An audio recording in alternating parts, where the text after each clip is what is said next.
Hello everyone, Assalamu alaikum. Now I'm gonna explain how the marginal product and average product of labor change as the labor employed increases initially and eventually. So for that, first we need to know what is marginal product of labor change and what is average product of labor change. In economics, the marginal product of labor change, or MPL, is the change in output that results from employing an added unit of labor, or we can say that marginal product of labor is the extra units of output produced with increase in the amount of labor units. And for average product of labor change, average product of labor equals total output divided by the amount of labor employed. And the average product of labor is a common measure of labor productivity. And the APL curve, the average product of labor curve, is always shaped like an inverted U. And why is always shaped like an inverted U? Because of the diminishing marginal return. So now I'm gonna explain how the marginal product and average product of labor change as the labor employed increases initially and eventually. So initially, as the quantity of labor increases, the firm experiences increasing marginal returns, which means that the marginal product increases as more labor is employed. Increasing marginal returns occur because hiring additional workers allows the workers to specialize and become more productive. And eventually the firm will experience diminishing marginal returns, which means that the marginal product decreases as more labor is employed. Decreasing marginal returns occur because eventually the gains from specialization diminish, and because more and more workers are working with the same fixed amount of capital. The average product of labor follows the marginal product of labor. Initially, when the marginal product of labor is increasing, the average product also increases. As long as the marginal product of labor exceeds the average product of labor, the average product continues to increase. And eventually, when the marginal product is falling, it falls enough so that it is less than the average product.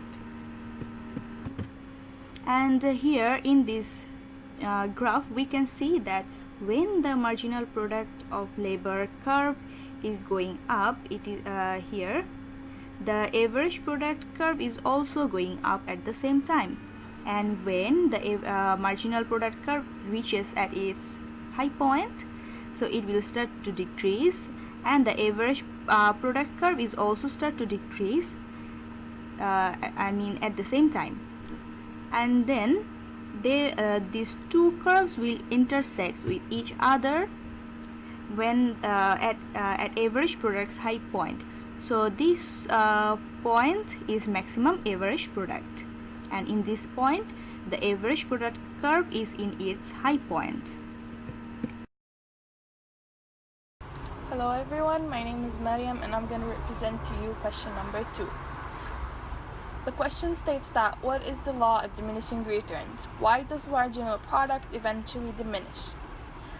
Law of diminishing returns, or principle of diminishing marginal productivity, is an economic law stating that if one input in the production of a commodity is increased, while all other inputs are held fixed, a point will eventually be reached at which additions of the input yield progressively smaller or diminishing increases in output.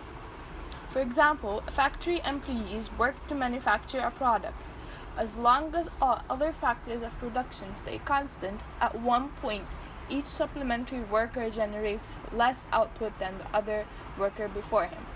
Thus, each worker who follows provides smaller and smaller returns.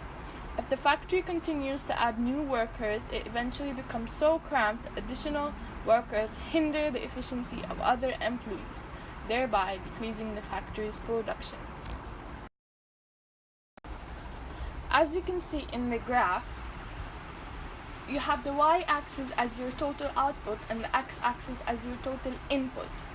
First, you're the most productive. Here your input leads productive returns. It pays to invest more time and effort until you reach the point of diminishing returns. The graph becomes almost constant. And Each added input leads to a decreasing rate of output. It's best to stop somewhere within this phase. But if you reach the point of maximum yield, you'll have a negative return or a negative slope. Never get here. Not only do you not get a return for your effort, you decrease the all output.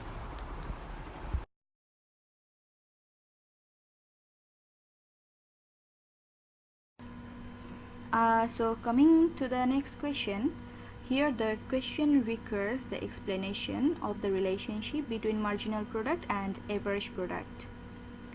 So a mathematical connection between average product and marginal product stating that the change in the average product depends on a comparison between the average product and marginal product.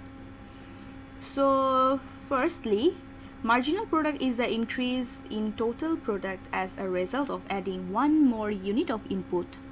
And for average product is the total product or total output divided by the quantity of inputs used to produce that total. Secondly, marginal product increases with the amount of workers you have when making a product. And here, when marginal product is less than average product, the average product will start to decrease. Thirdly, marginal product will eventually start to experience diminishing returns, where the amount of products you will be able to produce will eventually go down so far that you won't be able to put out any more products. And when the marginal product is higher than average product, the average product will start to increase. So coming to the next point, marginal product is the change in total product divided by the change in quantity of resources or inputs. And average product is the total product divided by the quantity of economic resources or inputs. Furthermore, firms often want to know what happens to productivity when just one incremental worker is added to the staffing role. And on the other hand, business use average productivity figures to gain a perspective on the performance of its workforce. Finally, the equation for marginal product of labor equals to change in output divided by change in labor input. And for the average product of labor change, it equals to output divided by labor or input. And then more importantly, we need to know that for each new worker you add to help make a product, the amount of products you can make will increase by a fair amount. But the amount of workers you hire, the amount of products will tend to get less and less. And then the firm's marginal and average productivity use the same figures, but the outcome is expressed differently.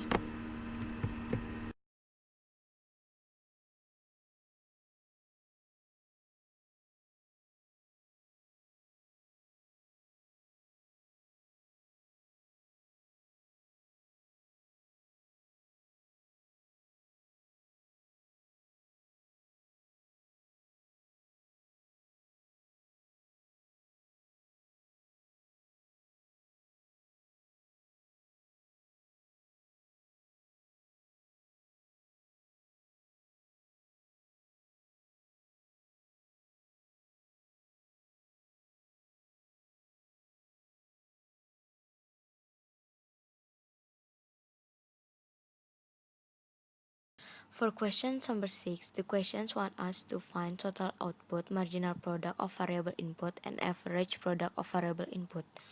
So, if quantity of variable input is 1, the total output and marginal product of variable input will be 50. What if the quantity of variable input is 2? For the total output will be 80. We got 80 from the previous of total output, which is 50 plus marginal product of variable input if quantity is 2, which is 30. So 50 plus 30 we get 80 for total output. And for the average product of variable input, we have to divide total output, which is 80, by quantity of variable output, which is 2. So 80 divided by 2, we get 40 for average product of variable input. And how to find marginal product of variable input? We can use the quantity of variable input is 3. All we have to do is subtract the total input, which is 90, with previous total output, which is 80. So 90 minus 80, we get 10. And you can repeat it for the rest. Next question. For the rest. Next question is for the product functions. Key is 6L power by 2 minus L power by 3. Fill in the following table and state how much the firm should produce so that we can see there is table consisting of L, key, average product, and marginal product. How to find key? We can use the functions that have been given. If L is 1, we can put it in the function, so become 6 times 1 power by 2 minus 1 power by 3. So we get 5. And the same for the rest. For average product, you can divide key by L. So if key is 5 and L is 1, the answer will be 5. If the key is 16 and L is 2, the average product is 8. And marginal product, we can get from subtract the total product with the previous total product. If total product is 16 and the previous is 5, so the marginal product is 11. So average product is maximized when L is 3, marginal product is maximized when L is 6, and total product is maximized when L is 4. The last, average product is 0 when L is 6. Question 8. A firm is required to produce 100 units of output using quantities of lab and capital L and K equal 7 and 6. For each of the following producing functions, state whether it's possible to produce the required output with the given input combination. If it's possible, state whether the input combination is technically efficient or inefficient. So we have three statements. Statement A. Q equals 7L plus 8K. The input combination gives 7 multiplied 7 plus 8 multiplied 6 equal 97. So the statement is infeasible because we need to produce 100. Statement B. Q equal 20 square 7 multiplied 6 and it is equal 130. So it is feasible but ineffective because we need to produce 100. Statement C. Q equal to multiply KL plus L plus 1. Q equal 2 multiply 7 multiply 6 plus 7 plus 1 and it's equal 100. So this statement is producing 100. 100 is feasible and efficiency.